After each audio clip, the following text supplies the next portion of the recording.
வணக்கம். என் பக்கத்தில் ஜம்முன்னு உட்காந்துருக்காரு ஒரு இளைஞர். யார் தெரியுமா? என் அப்பா. 83 வயசு முடிஞ்சு 84 இப்போ தான் பிறந்திருக்கு. ஸோ நான் எப்போவுமே வீடியோ போடும்போது elders, beginners, over weight people அப்படியெல்லாம் போடும்போது கூட உங்களுக்கு தோணலாம், இவங்க செய்கிறாங்க ஈஸியாக இருக்குது, நம்ம செய்ய முடியுமா அப்படின்னு தோணலாம். ஸோ எங்கள் அப்பா 84 இயர்ஸ் ஸ்டார்ட் ஆயிடுச்சு. அவர் பண்ணுற எக்ஸசைஸ் எல்லாமே நான் கம்பைன் பண்ணி உங்களுக்கு போடுறேன். அது உங்களுக்கு ஒரு நல்ல ஒரு மோட்டிவேஷனாக இருக்கும். நீங்கள் சொல்லுங்கப்பா. நீங்களும் இதே மாதிரி சின்ன சின்ன எக்ஸசைஸ் எல்லாம் பண்ணுங்கள், ரொம்ப நல்லது.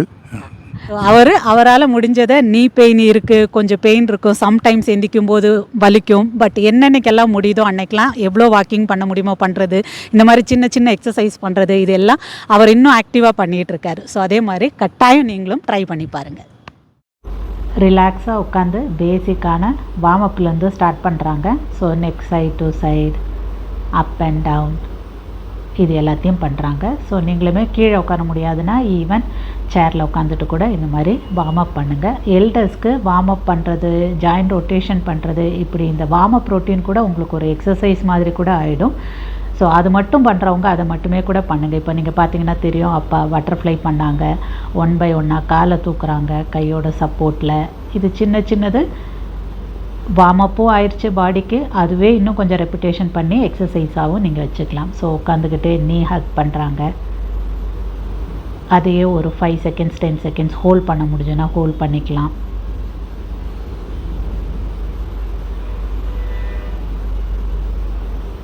வார்ம் அப்புங்கிறது நார்மலாக ஒரு 5 to 6 டைம் அப்படி பண்ணுறோன்னா, இது எக்ஸசைஸ்னால் இன்னும் கொஞ்சம் கவுண்ட்ஸு கொஞ்சம் ஹோல்ட் பண்ணி செஞ்சிங்கன்னா பெட்டராக இருக்கும்.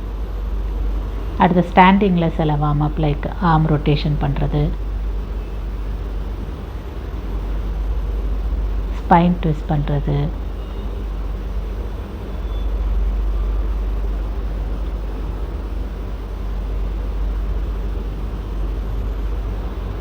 விண்மில் பண்ணுறாங்க. ஸோ பெரியவங்க நீங்கள் நீ பெண்டு கொஞ்சம் பண்ணணுன்னா தாராளமாக பண்ணிவிட்டு பண்ணுங்கள். பேக் பெண்ட், ஃபார்வேர்ட் பெண்ட், எவ்வளோ முடியுதோ அவ்வளோ. பட் கிக் பண்ணுறாங்க.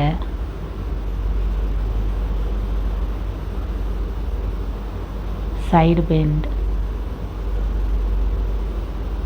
ஸோ இந்த ரொட்டீன் அவரோட ஃப்ளெக்சிபிலிட்டி, ஸ்ட்ரென்த், எல்லாம் மொபிலிட்டி இம்ப்ரூவ் பண்ணுறதுக்கு ரொம்ப ஹெல்ப் பண்ணும்.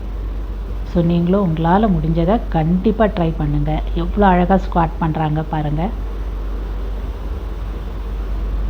நல்லாவே ஆல்மோஸ்ட் ஃபுல் ரேஞ்ச் ஆஃப் மோஷனுக்கு கீழே வரைக்கும் போகிறாங்க.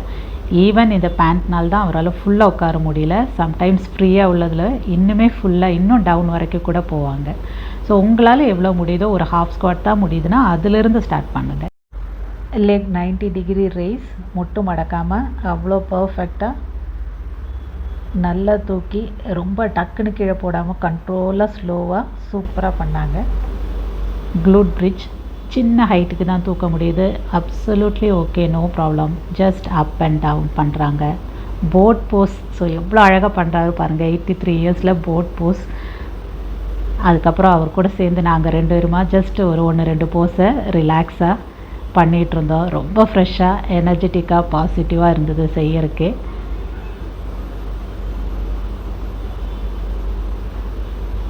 தென் கொஞ்சம் ஒரு சப்போர்ட் கொடுத்து ஃபார்வேர்ட் பெண்ட் பண்ண வைக்கிறதுக்கு எவ்வளோ முடியுதோ பண்ணணும். ஈவன் எங்கள் அப்பாவுக்கு சப்போர்ட்டே தேவையில்லை, அவர் அவ்வளோ அழகாக பண்ணுறாரு. உங்களுக்கு சப்போர்ட் வேணுங்கிறீங்க, நீங்கள் தாராளமாக இது மாதிரி சப்போர்ட் எடுத்துக்கிட்டும் பண்ணலாம். அதுக்கப்புறம் காலை மடக்கி உட்காந்து ஃபார்வேர்ட் பெண்ட் பண்ண சொன்னேன், அதுவும் அவ்வளோ அழகாக பண்ணாங்க. ஸோ நான் வீடியோட ஸ்டார்டிங்லேயே சொன்ன மாதிரி இதெல்லாம் பார்க்கும்போது உங்களுக்கும் ஒரு மோட்டிவேஷனாக இருக்கும். டெஃபினட்டாக நீங்களும் உங்களால் முடிஞ்சதை ட்ரை பண்ணுங்கள். எல்லாம் முடித்து சாந்தி ஆசனத்தோடு அந்த செஷன் முடிச்சிட்டோம்.